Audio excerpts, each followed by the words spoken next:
Un parcours redoutable, un trio de favoris aux avant-postes et du suspense avant l'écart. La Gounouillou 2023 est lancée et bien lancée. Premier swing, premier putt et premier enseignement de cette Gounouillou 2023, oui, le parcours de Saint-Non-la-Bretèche sera bien l'un des grands acteurs de la semaine. Les greens fermes et rapides du tracé francilien ont causé quelques maux de tête ce jeudi lors du premier tour de qualification. Résultat, seulement 7 cartes sous le par et une équipe du RCF La Boulie leader avec un score total de plus 13.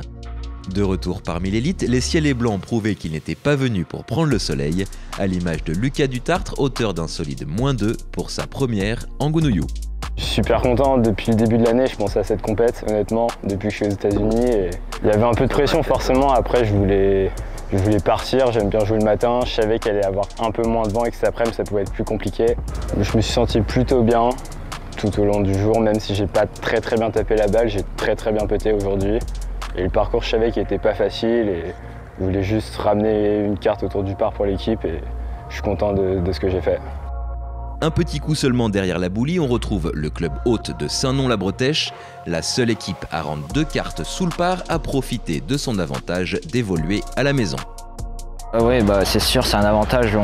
On connaît le parcours par cœur, on sait où jouer, on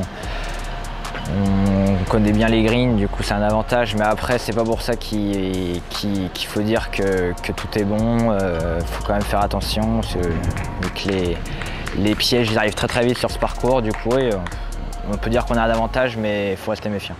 À plus 14 total, Saint-Non occupe donc la 2e place du leaderboard et peut remercier notamment Maxime Legros, -1, et Oscar Couillot, -2 aujourd'hui.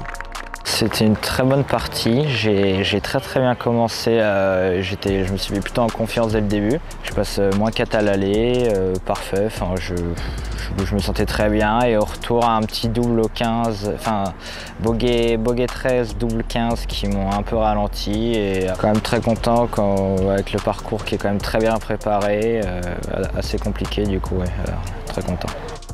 Derrière, la Dream Team de Cannes-Mougins complète le podium provisoire, +2 pour Bobo Lioré et Couvra ce jeudi, et surtout -1 pour le gaucher Nicolas Muller. Le parcours il est en très bon état, mais les greens sont très fermes, sont très rapides. Il y avait beaucoup de vent aujourd'hui, c'était vraiment pas simple, j'ai joué les bonnes zones, j'ai joué très stratégique tout au long de la partie, j'ai fait très peu d'erreurs. J'étais très complexe du tee au green.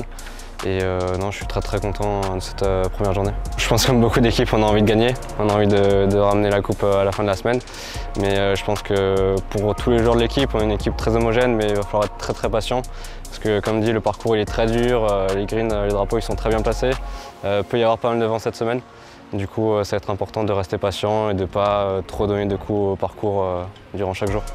Juste derrière, à la 4e place, les joueurs de Campagne ne comptent qu'un coup de retard sur le podium et entreaperçoivent déjà la qualification pour les quarts de finale. Les 4 autres places pour la phase finale s'annoncent plus disputées avec seulement 10 coups d'écart entre le Golf Bordelais, 5e en +27, et Bordeaux-Lac, 13e en +37. Suite des explications dès demain à partir de 8h30.